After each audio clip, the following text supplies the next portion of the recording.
తెలంగాణలో అధిక దిగుబడి ఇస్తున్నటువంటి రకం వచ్చేసి కేఎన్ఎం 7715. ఈ రకం వచ్చేసి చాలా దిగుబడి వస్తుంది. ఇక్కడ ఖమ్మం జిల్లా నుండి రైతుకు వచ్చినటువంటి దిగుబడి ఒకసారి చూడండి ఆయన మాటల్లో. అధిక సన్న రకం, నాణ్యత బాగుంటుంది.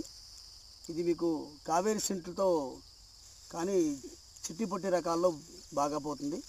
గవర్నమెంట్ కొన్నది. దీని రేటు వచ్చి 2700 రూపాయలు మార్కెట్ రేటు పచ్చోట్లు అయితే. మనకైతే ఇప్పుడు మాకు అధిక దిగుబడి వచ్చింది. 45 బస్తాలు అయినాయి ఎకరానికి. నేను ఒకటి కటింగ్ అయిపోయింది, ఒక 4 ఎకరాలు కటింగ్ వేసాను. ఇది ఒక 6 ఎకరాలు ఉంది, ఇంకా ఇది కటింగ్ వచ్చింది. విత్తనాలు కావాలనుకున్న వారికి 15వ తారీఖు నుంచి కటింగ్ చేస్తాను. 20వ తారీఖుకి డెలివరీ చేయడం పడుతుంది. ఎండబెట్టి డ్రై చేసి డెలివరీ ఇస్తాను. వచ్చేసి ఎవరైనా కావస్తే అప్సైటు శ్రీనన్నకు కాల్ చేసి తీసుకోండి. స్క్రీన్ మీద కనబడుతుంది ఆ నెంబర్, వాడి కాంటాక్ట్ చేయండి, నాకు చెప్తారు. నేను ఒక రైతుని.